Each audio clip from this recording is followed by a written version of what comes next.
क्या है पितृदोष? क्यों लगता है ये कुंडलियों में पितृदोष?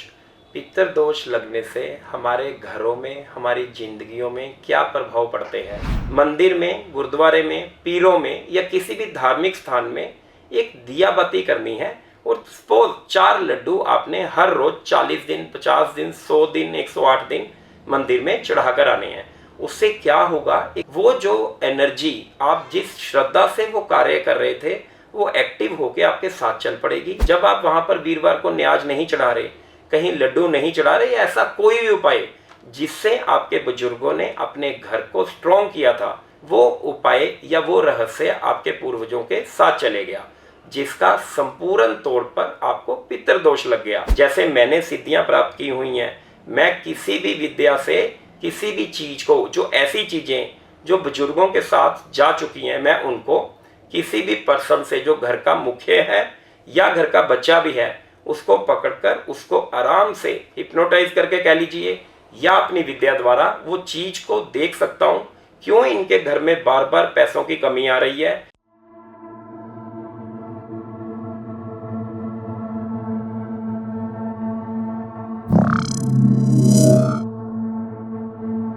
नमस्कार, मैं अमित वर्मा, आपका एस्ट्रोलॉजर। आज हम पितृदोष के बारे में बात करेंगे। क्या है पितृदोष? क्यों लगता है ये कुंडलियों में पितृदोष? पितृदोष लगने से हमारे घरों में, हमारी जिंदगियों में क्या प्रभाव पड़ते हैं? पितृदोष में नॉर्मली देखा जाता है, कभी पेरेंट्स के 2 बच्चे हो गए, तीसरा बच्चा नहीं चाहिए, कभी कभी मिसकैरेज हो जाता है, कभी कभी हम अबॉर्ट कर लेते हैं, कभी बच्चा किसी कारण अपने आप खराब हो जाता है। उसके बाद या उसके पहले जो भी बच्चे पैदा होते हैं, उनकी कुंडलियों में नॉर्मली जो ये पितृदोष है वो देखने में मिलता है। बच्चा चाहे कितना ही जीनियस क्यों ना हो, क्या होता है जब बच्चा अपनी लाइफ में कुछ बड़े कार्य करने लगता है, 99% पे जाके वो कार्य अपने आप खराब हो जाता है। जितनी भी मर्जी मेहनत कर ले, उसको उसका रिजल्ट नहीं मिल पाता। पितृदोष में एक नॉर्मली चीज देखने में आती है। सपोज कीजिए मैंने एस्ट्रोलॉजी सीखी, ये एक विद्या है, मैंने 5 साल 7 साल इसमें प्रैक्टिस किया, 10 साल प्रैक्टिस किया, उसके बाद मेरे द्वारा किया गया काम मेरी पहचान बन गया। पर जो तंत्र साधना हम किसी छोटी उम्र में अपने इंटरेस्ट करके सीख लेते हैं, उसका प्रभाव कैसे पितृदोष में तब्दील होता है। आप इसको अपने पे लीजिए, मैं इसको अपने पे लेता हूँ। मैंने एक विद्या सीखी, उसमें मैंने सिद्धि की। सिद्धि क्या है? किसी भी परमात्मा का नाम लेना, उसके विधि अनुसार चलना, उस पर व्रत रखना, उस पर जिस भी प्रकार का हमें बताया जाता है उस कार्य को ब्रह्मचर्य लेकर प्रॉपर तरीके से उस कार्य को करना, जिससे रिद्धियां सिद्धियां प्राप्त हो जाती हैं। मैंने 1 सिद्धि की, 2 सिद्धि की, 5 सिद्धि की। उसके बाद मुझे इतना ज्ञान हो गया, जो भी कस्टमर मेरे पास आता है, जैसे ही वो बैठता है, मैं उसके मन की बात जान लेता हूँ, ये मेरे पास क्या पूछने आया है या इसको क्या दिक्कत है। अपनी योग विद्या से मैं उस चीज को कर देता हूँ, कस्टमर सेटिस्फाइड हो जाता है। ऐसे ही चलता रहता है। एक टाइम आया, मेरी उम्र पूरी हो गई, बट मैंने अपने परिवार को अपने द्वारा की गई सिद्धियां, अपने द्वारा की गए उपाय या अपने द्वारा की गई मेहनत के बारे में डिटेल में नहीं बताया। मेरी मृत्यु के बाद क्या हुआ, वो जो सिद्धियां मैंने प्राप्त की हुई थी, अब वो जो चीजें मैं हर साल, सपोज मैं शमशान जाता हूँ दिवाली वाले दिन, सबको वहां से आमंत्रित करता हूँ, वो सारी चीजें मेरे घर आती हैं, पूरी रात घर में पूजा चलती है। पूजा चलने में जो जो चीजों से मैंने उनको प्रसन्न करना होता है, उनको प्रसन्न कर कर सुबह 4 बजे से पहले पहले मैं हर साल उनको उनकी जगह पर छोड़ आता हूँ। और उसके बाद हर साल मैं उनसे पूरे का पूरा बेनिफिट लेता हूँ। फिर अगली दिवाली आती है, ऐसे ही ये कार्यक्रम चलता रहता है। ठीक है। उसके बाद क्या होता है, मेरी उम्र पूरी हो गई, अब वो चीजें जरूर आएंगी, बट मेरे घर वालों को किसी तरह का कुछ पता ही नहीं है।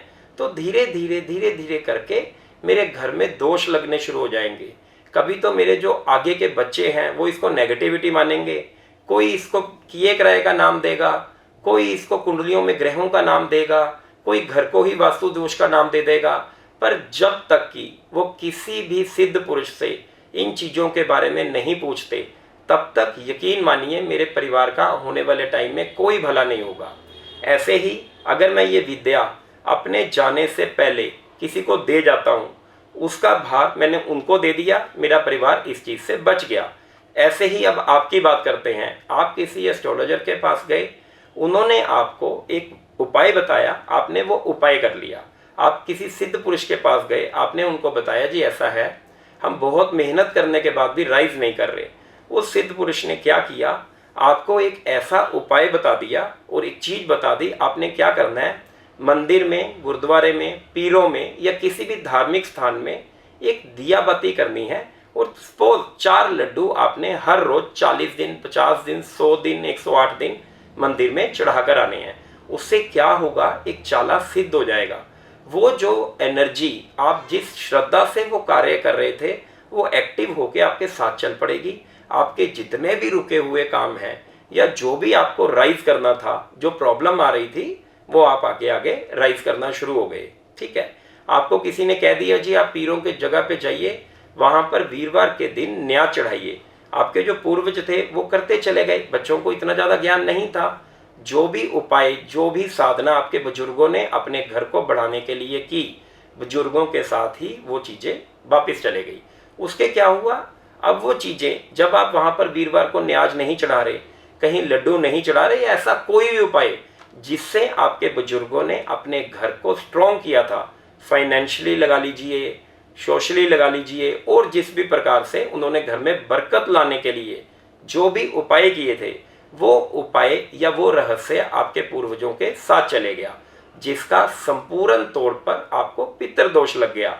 आपने नॉर्मली घरों में देखा होगा, किस घर में क्या होता है, एक ही महीने में एक प्रॉब्लम आती है।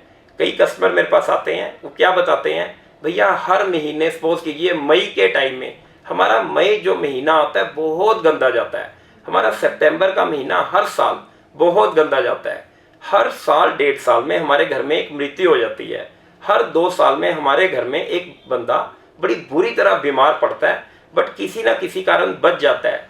नॉर्मली ये हर घर की प्रॉब्लम है।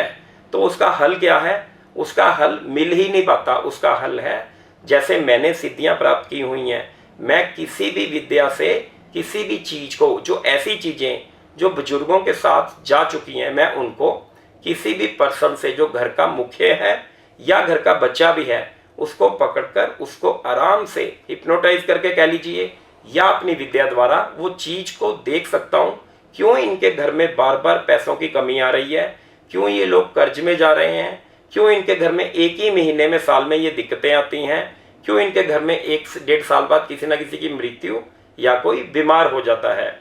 ऐसी कोई भी प्रॉब्लम, जो भी बंदा इन प्रॉब्लम से जूझ रहा हो, कृपया मुझे कॉन्टैक्ट कीजिए। मैं इस प्रॉब्लम का, आपकी प्रॉब्लम का, जो आप ये प्रॉब्लम में हो, इसका अच्छा हल बन सकता हूँ। एक चीज़ ये हो गई, आप इसको दूसरी चीज़ से लीजिए। पितृदोष में हम जो लोग उपाय करते हैं, वो जो सारे उपाय हैं, ये उपाय कोई लोग श्राद्धों में करवाते हैं, कोई लोग किसी बच्चे के बर्थडे पे करवाते हैं, कोई लोग इसको हवन से ठीक करने की कोशिश करते हैं। आप यकीन मानिए, कभी ऐसा कोई दोष लग जाए तो मैंने अपनी 15-20 साल की स्टडी में पाया है, आप इस चीज़ को ऐसे किसी भी उपाय से ठीक नहीं कर सकते। ये वो चीज़ें हैं जो किसी कारण आपके बुजुर्गों ने, आपके माता पिता ने सिद्ध कर ली हैं, पर अब वो चीज़ों का हल नहीं मिल पा रहा, जिस करके संपूर्ण परिवार इस प्रॉब्लम में फंसता चला जा रहा है। नॉर्मली ये जो पितृदोष है, इसका हल जो मैंने अभी आपको थोड़ी देर पहले बताया है वो ही है। अगर कोई भी व्यक्ति ऐसी किसी भी दिक्कत से जूझ रहा है तो कृपया कॉन्टैक्ट कीजिए। शुक्रिया।